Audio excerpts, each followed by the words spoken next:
ونصلي على رسوله الكريم أما بعد فأعوذ بالله من الشيطان الرجيم بسم الله الرحمن الرحيم واذكر في الكتاب إسماعيل إنه كان صادق الوعد وكان رسولا نبيا وكان يأمر أهله بالصلاة والزكاة وكان عند ربه مرضيا واذكر في الكتاب إدريس إنه كان صديقا نبيا ورفعناه مكانا عليا أولئك الذين أنعم الله عليهم من النبيين من ذرية آدم وممن حملنا مع نوح ومن ذرية إبراهيم وإسرائيل وممن هدينا واجتبينا إذا تتلى عليهم آيات الرحمن خروا سجدا وبكيا۔ سورۃ مریم کا درس چل رہا ہے۔ اسی سورۃ کی آیت نمبر 54 سے لے کر 58 تک تلاوت کی۔ یہ انبیاء اکرام کے تذکرے چل رہے ہیں۔ گزشتہ رکوع کے اندر بھی اللہ رب العزت نے ابراہیم علیہ السلام کا تذکرہ کیا اور اس کے بعد موسیٰ علیہ السلام کا بھی تذکرہ ہوا۔ پھر اللہ رب العزت نے آج کے آیاتوں میں اسماعیل علیہ السلام کا تذکرہ بیان فرمایا ہے۔ حضرت ابراہیم علیہ السلام کے 5 بیٹے تھے، 2 نبی بنے جس کا تذکرہ قرآن پاک کے اندر موجود ہے۔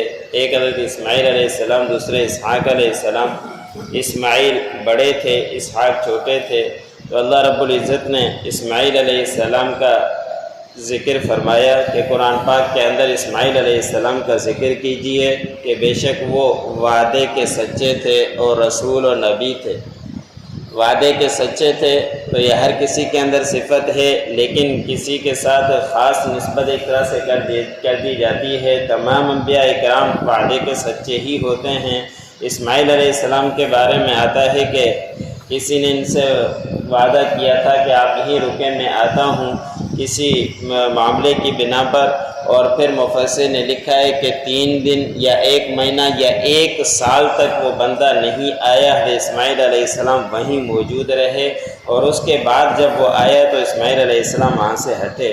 اور وعدہ کرنا پھر اس کو پورا کرنا یہ ضروری ہے، اور جو وعدہ کرے اور وعدے کو پورا نہ کرے، امام الانبیاء نے منافق کی نشانی بتلائی ہے کہ وعدہ کر کے پھر اس کو چھوڑ دے، وعدے کو پورا نہ کرے، وہ منافق، اس کو منافق کہا جاتا ہے۔ آپ صلی اللہ علیہ وسلم کے ساتھ بھی نبوت ملنے سے پہلے اس طرح کا واقعہ ہوا۔ آپ صلی اللہ علیہ وسلم بھی کسی لین دین کے معاملے کی وجہ سے کسی شخص نے کہا کہ آپ یہیں رکیں، میں رقم لے کر آتا ہوں۔ 3 دن تک وہ نہیں آیا، آپ صلی اللہ علیہ وسلم وہیں کھڑے رہے۔ پھر جب وہ آیا تو آپ صلی اللہ علیہ وسلم نے اتنا فرمایا کہ آپ نے ہمیں مشقت میں ڈال دیا تھا۔ 3 دن کے بعد وہ آیا، ان کے ساتھ پھر بات بنی۔ تو وعدہ جو کرے انسان تو وعدہ پورا کرے، ورنہ وعدہ کرے ہی نہیں تو وعدے کو اگر پورا نہیں کیا تو پھر منافق کی نشانی ہو جاتی ہے۔ آگے اللہ رب العزت نے فرمایا کہ اسماعیل علیہ السلام وہ حکم کیا کرتے تھے نماز کا اپنے اہل والوں کو، اور زکوٰۃ کا بھی اپنے اہل والوں کو۔ اپنے گھر والوں سے ہی تعلیم شروع کرنا، دعوت دینا، تعلیم دینا یہ دین کا حصہ ہے۔ اسی بات کے اوپر ہمیں بھی عمل کرنا چاہیے کہ اپنے گھر والوں کو بھی نماز کا حکم دیں، زکوٰۃ کا حکم دیں۔ یہ انبیاء اکرام اسی طرح کیا کرتے تھے، ہمیں بھی ایسے ہی کرنا چاہیے۔ اور حضرت اسماعیل علیہ السلام اللہ رب العزت کے پسندیدہ بندوں میں سے تھے۔ پھر اگلی آیت میں اللہ رب العزت نے فرمایا کہ ادریس علیہ السلام کے کتاب میں ذکر کیجئے۔ اب اس میں اختلاف ہے کہ ادریس علیہ السلام حضرت نوح علیہ السلام سے پہلے تھے یا اس کے بعد۔ اکثر مفسرین نے یہی لکھا ہے کہ ادریس علیہ السلام نوح علیہ السلام سے پہلے تھے، اس کے بعد نوح علیہ السلام ہوئے۔ اور ادریس علیہ السلام وہ نبی ہیں جنہوں نے قلم سے جو تعلیم چلائی، قلم سے سب سے پہلے کام کرنے والے ادریس علیہ السلام تھے، اور ایسے ہی ہتھیار کا ایجاد کرنے والے وہ ادریس علیہ السلام تھے۔ کافی کام ایسے تھے جو ادریس علیہ السلام نے ایجاد کیے تھے۔ اور پھر اللہ رب العزت نے فرمایا کہ ادریس علیہ السلام سچے نبی تھے، اور ہم نے ان کو بہت ہی بلند مرتبے سے نوازا تھا۔ آخر میں اللہ رب العزت نے فرمایا کہ اس تمام انبیاء کے تذکرے کے بعد کہ یہی لوگ ہیں جن کے اوپر اللہ رب العزت نے نبیوں میں سے انعام کیا۔ آدم علیہ السلام کی اولاد میں سے جو نبی بنے ان کے اوپر بہت بڑا انعام اللہ رب العزت نے فرمایا کہ یہ تمام آدم ہی کی اولاد ہیں، اور ان میں سے ہم نے کچھ ان کو جو نبی بنایا ان کے بہت بڑے درجات ہیں۔ اور ان میں سے وہ بھی ہیں جن کو ہم نے سوار کیا نوح علیہ السلام کے ساتھ، کیونکہ سارے کے سارے ختم ہو گئے تھے، تباہ ہو گئے تھے۔ نوح علیہ السلام کے ساتھ جو سوار ہوئے ان کے اولاد میں بھی پھر نبوت چلی، اور ابراہیم علیہ السلام کی اولاد میں سے اور یعقوب علیہ السلام کی اولاد میں سے بھی، اور ان میں سے جن کو ہم نے ہدایت کی اور ہم نے ان کو چنا، جب ان کے سامنے اللہ رب العزت کی آیات پڑھی جاتی ہے، تلاوت کی جاتی ہے، تو پھر یہ سجدے میں گر جاتے ہیں روتے ہوئے۔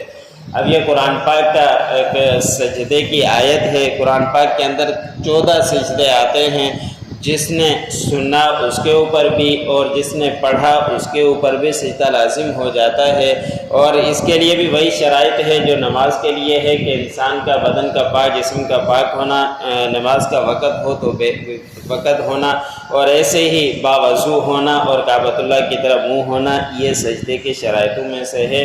اور اگر ایک ہی مجلس کے اندر 2-3 دفعہ سجدے کی آیت تلاوت کی گئی تو ایک ہی سجدہ لازم ہوتا ہے، اور یہ سجدہ واجب ہو جاتا ہے، یا تو ابھی کر لے یا جب بھی موقع ملے سجدہ کرنا اس کے اوپر لازم ہے۔ وَاذْكُرْ فِي الْكِتَابِ اسماعیل، ذکر کیجئے کتاب میں اسماعیل علیہ السلام کا، إِنَّهُ كَانَ صَادِقَ الْوَعْدِ وَكَانَ رَسُولًا نَبِيًّا، کہ بے شک وہ وعدے کے سچے تھے اور رسول تھے اور نبی تھے۔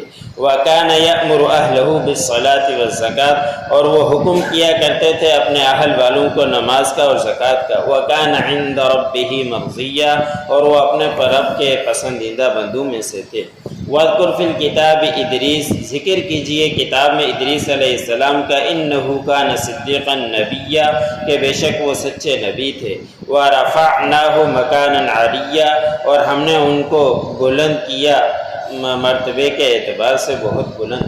أولئك الذين أنعم الله عليهم من النبيين من ذرية آدم، یہی لوگ ہیں جن کے اوپر اللہ رب العزت نے انعام کیا نبیوں میں سے، آدم علیہ السلام کی اولاد میں سے۔ وَمِمَّنْ حَمَلْنَا مَعَ نُوحٍ، اور ان میں سے وہ بھی ہیں جن کو ہم نے سوار کیا نوح علیہ السلام کے ساتھ۔ وَمِن ذُرِّيَّةِ إِبْرَاهِيمَ وَإِسْرَائِيلَ، اور ان میں سے وہ بھی ہیں جو ابراہیم علیہ السلام کی اولاد اور یعقوب علیہ السلام کی اولاد ہیں۔ وَمِمَّنْ هَدَيْنَا وَاجْتَبَيْنَا، ان میں سے وہ ہیں جن کو ہم نے ہدایت دی اور ان کو ہم نے چنا۔ إِذَا تُتْلَى عَلَيْهِمْ آيَاتُ الرَّحْمَنِ، جب تلاوت کی جاتی ہے ان کے اوپر رحمان کی آیات، خروا سجدا وبقیا، تو وہ گر پڑتے ہیں سجدے میں روتے ہوئے۔